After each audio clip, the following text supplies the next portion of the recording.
Hello, welcome to Documentary First. This is the journey of a documentary filmmaker. I'm Christian Taylor, standing in for Josh Lindsay and Jason Rugg, and I am here in Reims, France, otherwise known to Americans as Reims, with the stars of our show, Dany Boucherie and Flo Boucherie, her daughter. Say hello. Hello. Bonjour, Jason. Bonjour, Jason. We are saying bonjour, Jason, because Jason Hoban is our recording engineer. And we want you to know, Jason, we have been talking about you and thinking of you and missing you and wishing you were here. So thank you so much for working on our podcast Documentary First. For you listeners who are faithful to listen to us each week, I wanted to step away a little bit from our filmmaking podcast, since I am here with Dany, the girl who wore freedom, and Flo, and talk a little bit about the history of how this film came together.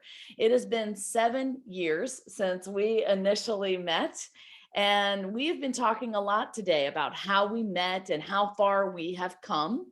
So today we are here in Reims to celebrate The Girl Who Wore Freedom. It is our French premiere. It's the first time the film has been shown in France, and we are with the Red Movie Awards. And these awards are taking place tomorrow, and we are nominated for 3 of them: Best Documentary, Best Editing, thanks to Bill Ebel, and Best Score, thanks to Jeff Kurtenacker.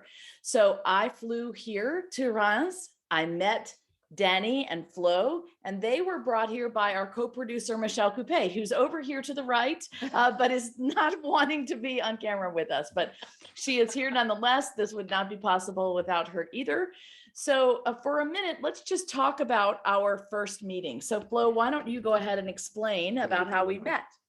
Yes, hello everybody. So it was an amazing meeting. So we were on Purple Lane at Carenton, and we are waiting for the paratrooper drops, and there is a problem with an aircraft. So there is nothing in the sky. So we are waiting to do something. And just in front of me, GIs came, and so I say, "Hey guys, stop, can I take a picture with you?" Of course, yes. And in this GI, there is a son of Christian Taylor, Hunter. It was just close to me, and I asked him, "Is it your first time in Normandy for you?" "Oh yes, but I'm not alone. I'm with my mother and my brother Jake." And so where? "I'm with my parents." "So where are your mother?" "Yo, Christian, they are there." "Hi, nice to meet you, Christian." And so my parents were just, No, I didn't even know about your parents. no, first. no. So at first you said, say, "I have an amazing picture to show you." So I have in my phone a picture of mom with a little dress, looks like American flag. "No, wait a second. What Yeah. are you? You were Yes, no. it You is. were making up history. No. Okay, this is what happened. Yes. I'm gonna tell you what happened. So I'm standing there, and you walk up and say, "Can I take a picture?" And I said, Yes, I take a picture with your son. I know. I said, "I'll take the picture." Yeah, okay. Yes, Yeah. see, I know. So I took a picture of Yeah. you and Hunter. Okay, Then we were talking. we're talking. And so I asked my question, "Is it your first time in Normandy?" He answered, "Yes. And I'm not alone. I'm with my mother, Christian, and my brother, Jake." And say, "Okay, I meet Christian. Hello, nice to meet you." And we talk a little bit, and I show a picture to Christian. You said to me, "This jacket that I Yes. have on." Yes, I have a special jacket on. It is a jacket was given by a GI in 1944 to mom in her village, Sainte-Marie-du-Mont. And I said, "Is your mother still alive?" And I answered, "Yes, of course, she is just behind you. It is Dany." Yes. And I said, "Oh my goodness, does she remember the liberation?" And she answered, "Yes." Yes. And I said, "What do you remember about the liberation?" And what did you say? Yes, I remember. Je parle en français, je vais traduire. Mais je parle en français. Donc, bien sûr que j'étais tout à fait d'accord pour que Christiane fasse un petit reportage sur notre rencontre en particulier. So mom was agreed for Christian made some picture and some interview about the story about the D-Day. Looks like by the eyes of children, like mom, she was a little girl. But when I said, "What are your first memories?" What did she say? Tell me the story. Why don't we hear the story from her own words about what it was like to be occupied Mhm. and then liberated. Talk Donc, about the Faut que occupation tu first. parles de ta première sensation de petite fille quand tu étais occupée, qu'est-ce que tu te rappelles, et la sensation première quand il y a eu les Américains qui sont arrivés. C'est ça, et parle normalement. D'accord. Lorsque j'étais petite fille, j'étais vraiment une petite fille. Pendant l'occupation, l'unique chose que je me souvienne, ce sont mes parents qui m'ont rapporté ce qu'ils ont vu. So the first memories about the occupation in her village during with a German soldier is a lot of souvenir and memories about her parents who talked and explained what's happened with the occupied German, because she was a little girl, very young, so she remembers something, but not at all. Et donc, mes parents m'ont raconté des choses incroyables pendant l'occupation, le manque de liberté, le manque de nourriture. So our parents explained to Dany that the time are very hard because there is no food, there is no clothes, and there is no freedom. They didn't go where they want because the German was everywhere, and asked paper and Ausweis, it's a German word like pass to go to see your neighbor or do something. Donc it was a very hard time. Voilà. And she told me that she did remember going to sleep to certain sounds. Have her tell the story about what she would hear at night when she would go to sleep. Yeah. Et tu te rappelles de quoi par rapport au bruit Ah des oui. chaussures et quand tu Ah partais oui. dormir? Oui, lorsque nous nous sommes endormis le soir, on avait toujours dans les oreilles le bruit des bottes allemandes qui avaient des clous dessous. So the memory of the sound that she remembered is the noise of the boots, German boots. They clack, clack, clack, clack, clack on the road. Et le lendemain matin, silence, on n'a rien entendu. On a vu juste un Américain qui traversait le village sans bruit, car ses chaussures étaient en caoutchouc. And so when the American GIs came during the night, it's the opposite. The boots are no sound because it was made of rubber. Rubber, yes. Rubber. And so the population didn't hear the clack, clack, clack of the German boots. There is no noise in the street because the American GIs were boots made of rubber. And the German boots, she would say in our film, the Klackmann boots. Yes. They were German jack boots and they had little nails on the bottom of them. Yeah. Mm-hmm. And the cobblestone streets in Saint Marie du Mont were unsteady. And so it was loud. How did those sounds make her feel as a child? Ça vous a fait quoi de rien entendre? On pourrait presque dire que ça nous a réveillés. That was yes. The no sound, the silence woke up because it was so strange. Strange. Voilà, c'est ça. Et donc après, nous avons vu, ma maman a ouvert la fenêtre et là, nous avons vu des parachutistes, plein de lumière partout parce qu'il y avait des petits parachutes avec des lumières au bout. Et on voyait comme le jour, comme en plein jour. And so without noise, her mother opened the windows and watched in the sky a lot of paratrooper drops. And just before landing paratrooper with men, they dropped parachute with a small light on, and there is a lot of light in the sky. And after the paratrooper dropped in the village. And so what was the first thing she remembered when she woke up that day? Et quand la première chose que tu te rappelles quand tu es sortie dehors, qu'il n'y avait plus d'Allemands, c'est quoi la première chose que tu as vue? La première chose, c'est bon, il faisait jour déjà, parce que j'étais petite, il faisait jour, et on a vu ce qui m'a frappé, les GIs américains qui marchaient de chaque côté de la route, et au milieu, les tanks, les trucks, tous les jeeps et tout ça. So in the morning, they go outside, and the first remember of my mother is watch the GI on the east side of the road, and in the middle, jeeps, tank, and the very big vehicles coming from Utah Beach. Yes. And I remember that her father did something really important that day. What did her father do to help the GIs that day? Et ton père a aidé un soldat, enfin, a fait quelque chose avec un GI par rapport à un Allemand qui était Voilà, dans, oui. dans un virage. Et Oui, malheureusement, la guerre, il y a les ennemis, les amis, mais les ennemis, même morts, faut le respect. so my grandfather, so Dany's father, was a very good man. And even it was the war, he had a lot of respect for the human. So he did something very special this day. Et devant notre porte, il y avait un soldat allemand mort. So around the corner, there is a German soldier dead. Et les tanks arrivaient. Et mon papa a vu que le tank, il allait passer, il allait écraser le mort. So the tank and the jeep drove very fast from on the road. So there is no time to stop. And so my grandfather, so Danny's father, saw the German soldier died in the corner. So and he ran to pull with the legs, the guys up to because on the road there is a big tank is coming, and so probably he rode on the bodies, so it was not really good.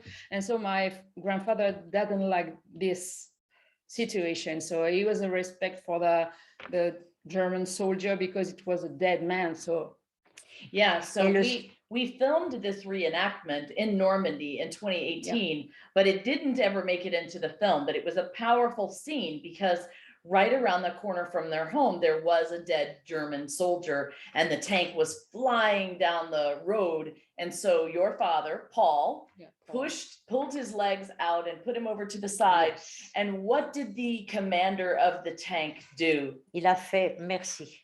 Yes, he saluted and said merci. So that was a very moving thing for your family, I think. Oui. C'est un souvenir émouvant. Voilà, et ça, je me souviens. And so that is a memory that man remembered. Yes. Another thing that has stuck with me is that I read in an article that your mother wrote, I think, or maybe you told me, it gets mixed up, but your father was a mechanic and he owned a bicycle repair store. Mm-hmm. And so the Jeep, something happened to a Jeep when it came off of the beach. Tell that story. Et donc, faut que tu racontes l'histoire en fait que Pépère Popol avait un garage et donc il réparait les véhicules des Américains et il y avait des Jeeps qui venaient pour se faire réparer dans le garage. Voilà. Et oui, mon papa était mécanicien, donc il réparait les Jeeps, les moteurs aussi américains. Et dans le garage, il y avait ce que l'on appelle en France une fosse. So my grandfather, her father, was a mechanic, and so U.S. Army asked to my grandfather, "Can you help with a Jeep and to do something on?" And in the garage there is a special place under the ground, and it was like to hide someone or something like this. It was not the primary use to do with this place. It's big hole, and it do something very special. Et donc, il y avait aussi parmi les Allemands des Français alsaciens qui étaient incorporés de force. So, voilà. So there is a part of France, and on the east of France, it's an area named is Alsace. And during the war, sometimes this area is a French area, but during the war it was a German area, but the population of this area is still French, and so they need to be in the German army. If they don't want, they have no choice, and so they are in the German army. And one of these guys was in Saint-Péry-du-Mont, and so he doesn't like Hitler. He doesn't want to be in German army, so he go out of the army, but he need to be hide. And so, on les appelait les malgré. Oui, mais je ne vais pas pouvoir le traduire. Voilà, ok. Et donc, il y a un soldat américain, un Alsacien français, qui est venu et qui a appelé au secours et papa comment je veux dire, caché avec, dans la fosse de son garage pendant 8 jours. Il lui donnait à manger, il lui apportait tout. And so a guys came to my grandfather and asked him help. Can you help me? Because I don't want to fight for the German army. And so my grandfather, Paul, said to the guy, say, okay, I can hidden you, so come with me to the garage. And he opened the hole in the garage and put the guys under the piece of wood. And during 8 days, he brought some food and to the guys and some blankets to help him as he can. And after 8 days in the hole, the guy goes away, went away. Voilà, papa lui avait mis une bicyclette à proximité et un jour il est parti. And my grandfather prepared for him a bicycle and say, okay, you take the bicycle and do what you want and save your life. Wow, that's amazing. I think your father was very brave. Yes, very brave. He was. The other story I recall that she told me was of a Jeep that got a flat tire outside of, do you remember this? So I must have read this in the article that your mother wrote. So your mother, your grandmother, came to the United States in 1984.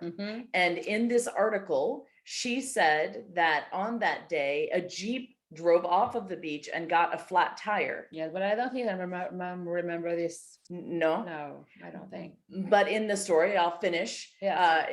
The Jeep got a flat tire and your father changed the flat tire and the Americans paid your father with an American flag. Oh. Which was an amazing story. That's an amazing story. Donc c'est mamie qui avait à l'époque, il y avait une Jeep qui avait dû avoir un pneu crevé et c'est Pépère qui l'a changé et l'Américain pour payer Pépère lui a donné un drapeau. Un drapeau américain. Mais tu te rappelles pas de cette histoire? Non, je me souviens pas de cette histoire-là. She was too young to remember. Et maman me l'a pas raconté. Non, elle a écrit un Your mother was an amazing person. Yes. And I think she also, you told me at one point, helped the GIs with a torn shoulder. Yeah, that morning she was helping them. And she also, I think, told them where the Germans were in the bell tower of your church. Yeah. Yes. True. It was. She was very brave. Yes, she was very brave and she was very respectful about what the GIs did for the liberation. And so that's the reason why with my grandfather, they opened the bar of 6 June. Yes, the bar of 6 June. So we'll come back to that in a minute. The other thing that your grandmother did is she found parachutes. Yes. So tell that story. What did she do with those parachutes? Qu'est-ce qu'elle a fait avec les parachutes? Ah, oui, donc au premier anniversaire du débarquement, il y a des petites filles qui... Oui, mais faut que tu racontes comment elle a fait, comment elle a trouvé les parachutes, comment elle... Attends, il y a des petites filles qui étaient habillées en bleu, blanc, rouge, le drapeau français. Et ma maman me dit... moi, je veux l'habiller en drapeau américain. So, for the first ceremony of the D-Day, premier anniversaire. So the person and some people made some special dress to honor the liberator, and so some little girl wore a dress looks like French flag. But my grandmother didn't like the idea and prefer made and so a dress looks like American flag. Et donc, les Américains lui ont trouvé, parce qu'il y avait beaucoup de parachutage, du parachute épais, blanc, rouge. Elle a coupé les bandes. Elle m'a fait ma petite robe aux couleurs de la bannière américaine. So after the landing and all the paratroopers, there is many parachutes everywhere, and some of them are red or white. And so American GIs gave, because there is no fabric anyway, so it was the population are very poor with clothes. So American gave the parachute to the population, and so my grandmother got parachute red and white, and so that's their idea to make the dress looks like American flag. And so my grandfather found a small piece of fabric, blue fabric, and paint on stars And my grandmother made the dress, looks like American flag, and this dress is at the Utah Beach Museum now. Yes. And at the same time is when they decided to open the bar of June 6th. So talk to me about the bar. How did that happen? Donc, parle un peu du bar, comment ils l'ont ouvert en 45 et c'était vraiment pour honorer les... Ah oui. Ma maman était, et mon papa aussi était très, très patriote et puis reconnaissant aux Américains de nous avoir libérés. Et en ce souvenir, ils ont ouvert le bar du 6 juin. So my grandparents, so her parents, were very proud and of what all the GIs made and did for the liberation of the French population and for the Sainte-Marie-du-Mont, the village of my mother. And so to honor all the GIs, for a long time after the D-Day, they opened the bar of 6 June in Sainte-Marie-du-Mont, 1 year after the landing of the D-Day, so in 1945. Yeah, and what's amazing, I think your cousin painted 2 murals in there. Yes. Et donc, c'est quoi alors l'histoire des peintures? L'histoire, maman encore plus, qui était viscéralement attachée au débarquement, a demandé à un cousin qui peignait très très bien de reproduire des scènes du débarquement sur le mur. So my grandmother had a lot of fine and young, wonderful idea, and so she was so thankful of the bottom of her heart of the GI. She would love to paint on the walls scene of the D-Day, and so they had a cousin. They have a cousin whose name is Marcel Gautreau. He was a very good painter and drawer, and so he painted on the wall scene of the D-Day. And so you can look right now this paint on the walls of the bar of 6 June and the sign on the bottom of the right, and Marcel Gautreau, 1945. Yeah, it's amazing. When I went into that bar in 2015, it was kind of run down, but it was still there. And I think maybe they served cider and coffee. And when I was there, I thought, oh, I would love to buy this bar and it would be great for it to be back in your family. And we talked about that. And I came back in 2017 and it was closed. And I was told the owner died and they didn't know who owned it. And then we tried to find out the owner because we wanted to film there in 2018 and that did not happen.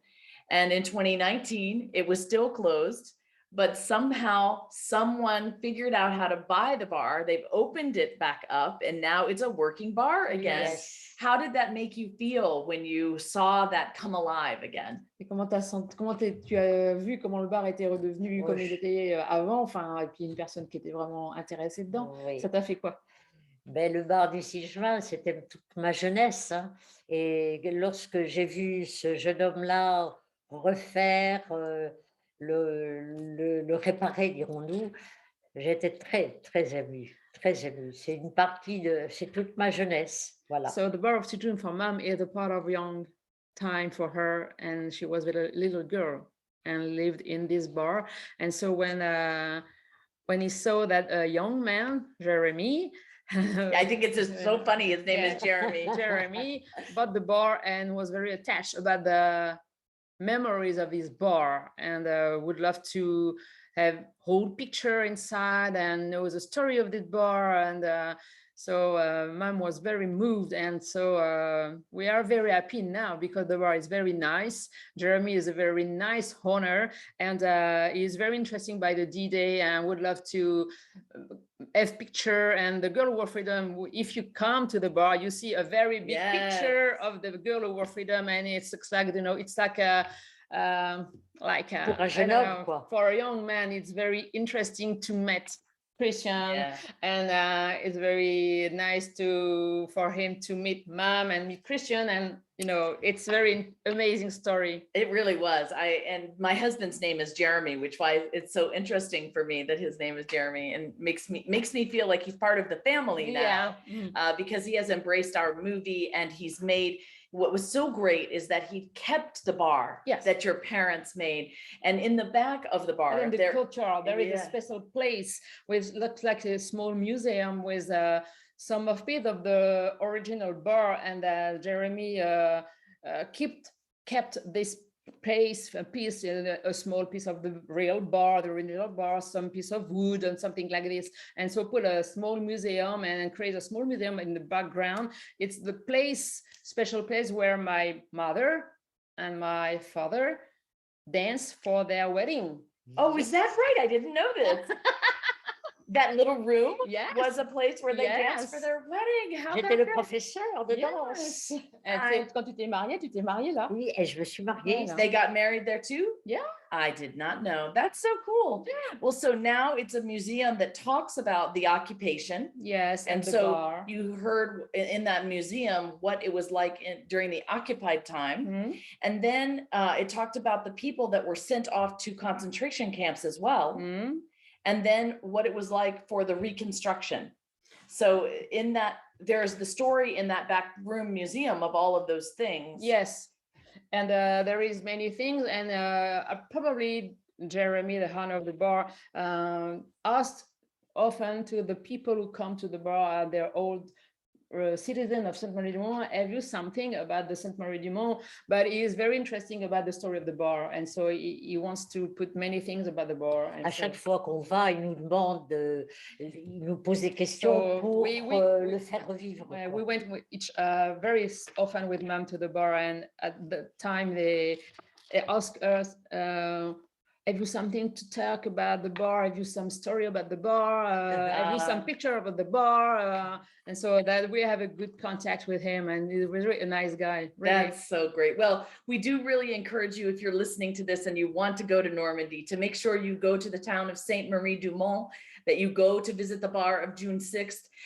Right across the street from the bar is the home where Dany lived on D-Day. She lived right above what is now a restaurant, and that is where she came out of the door when she was a little girl and saw the GIs walking down the street, where they gave her gum and candy and chocolate and really changed her life. She had never tasted those things before. So we are talking about, with the World War II Museum, actually creating a tour for the Girl Who Wore Freedom, where people can go back and go to all the places that Dany and her family were and lived. So this is a wonderful experience. I think if you've never been to Normandy, you have to Come put to that, Normandy. yes, put Yes. that on your bucket list for sure. Yeah.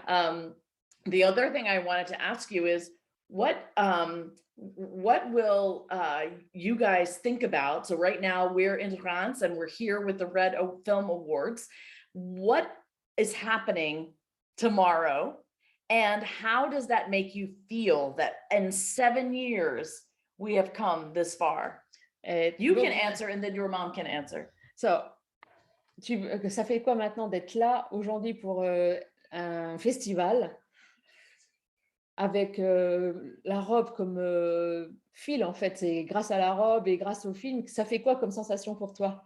Je ne réalise même pas. Je suis incroyablement surprise.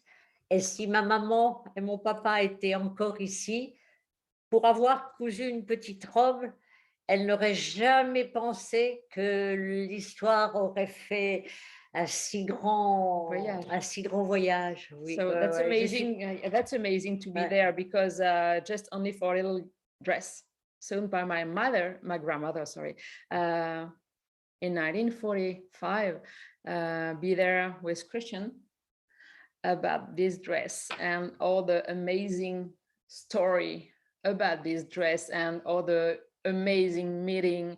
And we are now a big family, and be there for a festival. I think that my mother with my grandfather, and so her father from the sky, will be very proud of this film. And that's an amazing story. I wish so much that I had known your parents. I've read about them. I've read your father's journals. Many people don't know because we haven't had a chance to tell this.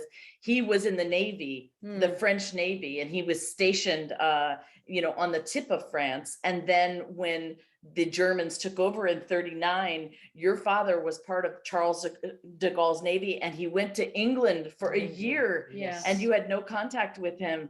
But I've read his journals, and so I feel like your grandparents are part of my family. And I do think they would be so pleased by us honoring what they did. And I just wish they could be here in person. Well, me too.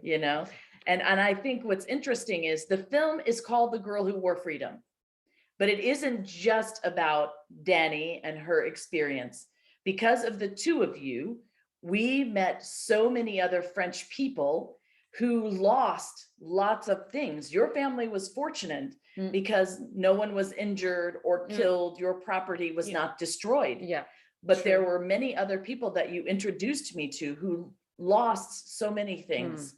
And I think we were able to weave that into the film. So we hear about, if you haven't watched the film, we hear about all of the losses that the French people endured to be liberated. And to me, they are just as many heroes in the French people as there are the Americans that liberated them. And so this dress was like the gateway. It was the gateway. Dany was the gateway for us understanding freedom at a deeper level, right? And I think that's what your mother did. She helped connect our two countries, and she helped explain, this part of the story. Which she would be so proud, don't we think?